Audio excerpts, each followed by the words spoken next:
Terminábamos el anterior video tutorial con este código que nos lanzaba un error cuando intentábamos instanciar un nuevo objeto a partir de la plantilla de clase auto ptr1 pasándole como tipo marcador recurso. Pero lo inicializábamos no con el uso de new y una asignación de memoria nueva, sino mediante una asignación por copia del objeto res ya existente.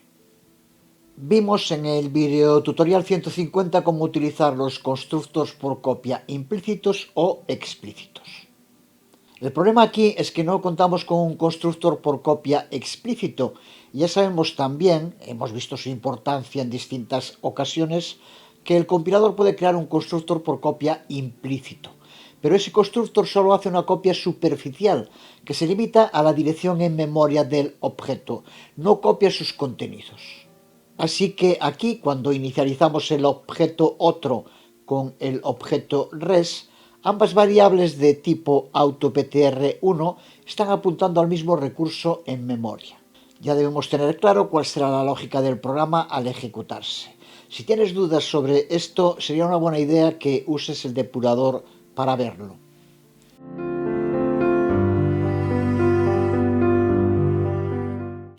En esta línea creamos el objeto res, así que imprime un mensaje objeto construido al ejecutarse su constructor.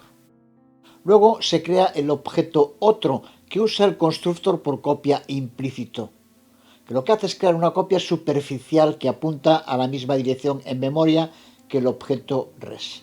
Al usar ese constructor por copia implícito, no se ha ejecutado este otro constructor, por eso no aparece el mensaje. Ahora, en el momento de la destrucción, empezará destruyendo el objeto otro. Ahora sí se ejecuta su destructor, se imprime el mensaje y el objeto se destruye. Pero recuerda que lo que destruye es la asignación en memoria, que es la misma que la del objeto res. Una vez destruido otro, el programa intentará destruir el objeto res, así que llama a su destructor.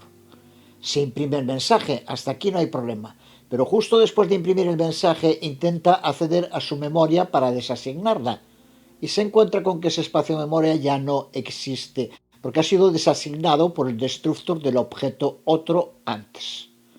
Esto es lo que explica el error que se produce y que el programa finalice fatalmente. Muy probable, depende del compilador. Aquí con Visual Studio, como vemos, ha fallado. Vimos en el video tutorial 154 las diferencias entre copia superficial y copia profunda, y que la copia superficial se puede producir tanto con el constructor por copia, como acabamos de ver ahora, como con el operador de asignación. Por eso, si este objeto otro hubiera sido primero inicializado y luego usáramos el operador de asignación para copiar el contenido del objeto res a este objeto otro, se produciría igualmente una copia superficial.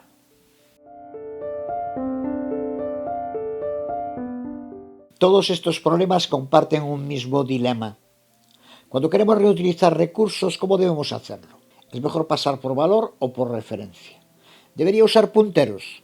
Si es así, ¿cómo debería copiarlos? ¿Con una copia superficial o una profunda? Está claro que son dilemas que no tienen una única respuesta, pero sí nos muestra una vez más la importancia de determinar de modo claro cuál es en cada caso la mejor opción para la transferencia de todo tipo de recursos dentro de una aplicación. Asignaciones de memoria, desde luego, pero también muchos otros recursos como archivos, acceso a base de datos, sockets, etc. Y junto con la transferencia, la otra clave está en la administración de la vida útil de esos recursos.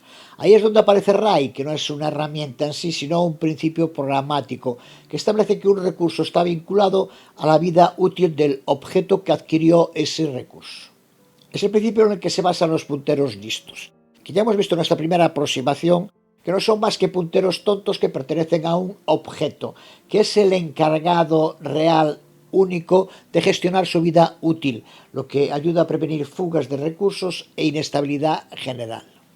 Acabamos de ver en el último ejemplo que el uso del constructor por copia o el operador de asignación permite usar un mismo recurso, Pero si usamos una copia superficial, hacemos que dos o más punteros apunten a una misma dirección, lo que es una potencial fuente de problemas. Podemos como alternativa realizar una copia profunda, pero eso significa tener que usar diferentes copias de un mismo recurso, lo que tendrá una repercusión en el rendimiento del programa. ¿Qué hacer? Es aquí donde surge otra alternativa que puede ser la mejor opción en muchas ocasiones, que es la denominada semántica de movimiento. Resumida, la semántica de movimiento significa que en lugar de hacer que dos punteros apunten a una misma dirección en memoria, o de tener que usar dos copias diferentes de un mismo recurso, lo que podemos hacer es transferir la propiedad de un objeto a otro, lo que evita tener que hacer una copia, pero también tener más de un puntero apuntando al mismo recurso. Vamos a ver la semántica de movimiento en acción, modificando nuestro AutoPTR anterior.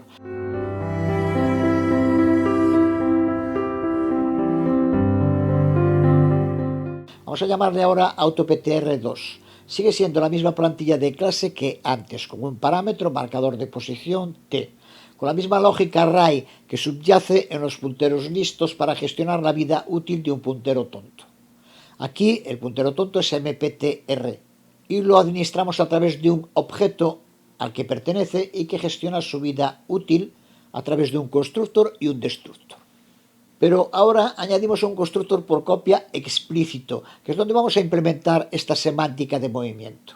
Recuerda que en el vídeo tutorial sobre los constructores por copia ya dijimos que además de los constructores predeterminados con parámetros e implícitos, existía un cuarto tipo de constructor, los constructores por copia, que también pueden ser implícitos o explícitos. Y es un constructor por copia explícito el que utilizamos aquí para implementar la semántica de movimiento, que como acabamos de decir significa transferir la propiedad de un objeto a otro. Este constructor recibe como parámetro una referencia AutoPTR2 a la que llamamos A y que será el objeto AutoPTR2 ya existente del que queremos transferir su propiedad a este nuevo objeto. Observa que es una referencia no const porque necesitamos que sí pueda cambiarse. En el cuerpo del constructor asignamos el puntero tonto que hasta ahora pertenecía al objeto A al nuevo objeto que estamos creando. Y una vez llevada a cabo la transferencia, asignamos ese puntero tonto de A nullPTR, con lo que terminamos la transferencia de propiedad. Esa dirección en memoria que pertenecía al objeto A la hemos transferido al objeto des, modo de referirnos genéricamente al objeto que estamos creando con el constructor por copia. Y posteriormente hemos arrebatado esa propiedad al puntero tonto del objeto A, asignándole nullPTR. Esta es la clave de la denominada semántica de movimiento en acción.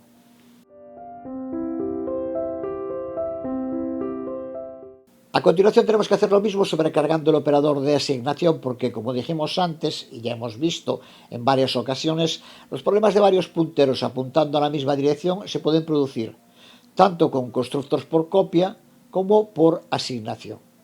Así que para evitarlo debemos implementar la semántica de movimiento también para el operador de asignación sobrecargándolo, para que haga lo mismo, que es transferir la propiedad de un puntero tonto de un objeto a otro, aunque en este caso el código sea un poco más enrevesado, porque ahora son dos objetos que ya existen, así que tenemos que empezar por comprobar si la dirección de memoria que se quiere transferir es ya la dirección en memoria del objeto en el que nos encontramos, porque si comprobamos que la dirección de A es igual a la de des, tenemos que terminar la función sobrecargada con un return del puntero a ese objeto, porque es lo que necesitamos sin más.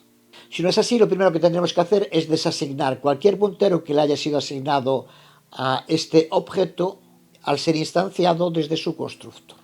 Recuerda que si no hacemos esto provocaremos una fuga de memoria, porque ahora en el siguiente paso vamos a hacer que este puntero apunte a una nueva dirección en memoria.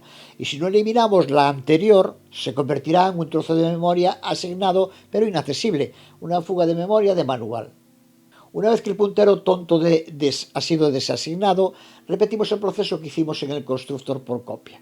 Transferimos la propiedad del puntero tonto del objeto A al puntero tonto de des y asignamos el puntero tonto de A nullPTR.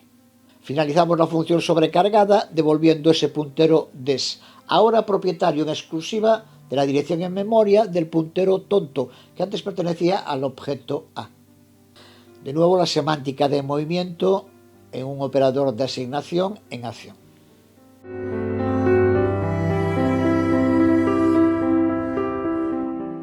En la clase puntero listo, como en los ejemplos anteriores, tenemos que sobreescribir el operador de indirección asterisco y el operador flecha, porque este objeto tiene que poder comportarse como un puntero para adquirir y administrar correctamente el puntero tonto que le pertenece.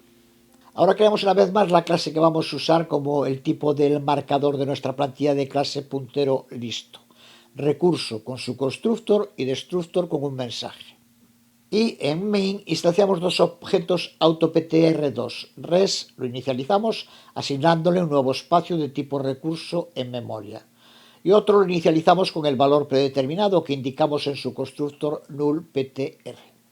Dentro de la clase, además de la sobrecarga de los operadores, creamos la función isNull, que simplemente comprueba si el valor asignado al puntero tonto de ese objeto puntero listo es nullPtr o no es nullPtr, que es lo que nos va a indicar si se ha llevado a cabo la transferencia de propiedad del puntero tonto de un puntero listo al otro. La salida en pantalla debería estar clara. Cuando se instancia el puntero listo res, que apunta a un objeto recurso, se llama al constructor de recurso, que imprime recurso adquirido. Cuando se instancia el puntero listo otro, se inicializa de modo predeterminado como nullPtr. No se instancia un objeto recurso, de ahí que no aparezca el mensaje. Ahora hacemos que se imprima en pantalla una primera llamada a la función isNull. Vemos cómo nos devuelve que res es no null porque contiene la dirección de memoria del objeto recurso, mientras que otro sí es null porque apunta a nullPtr en este momento. Ahora, en esta línea, es donde aplicamos la semántica de movimiento que va a transferir la propiedad de la dirección en memoria a la que apunta el objeto res al objeto otro. Lo hacemos con el operador de asignación. Hacemos que otro pase a apuntar a este objeto recurso creado aquí antes dentro del objeto res, mientras que res pasa a apuntar a nullPtr. Así evitamos que se cree un puntero colgante. Delete, desde luego, no es necesario, porque la memoria a la que apunta sigue siendo accesible, pero ahora a través del puntero listo otro, no del puntero listo res, que pasa a apuntar a nullPtr, lo que vemos en pantalla. Por último, como buen puntero listo, cuando el objeto sale de alcance, aquí el destructor se encarga de desasignar el puntero listo otro automáticamente, de ahí de nuevo el mensaje en pantalla.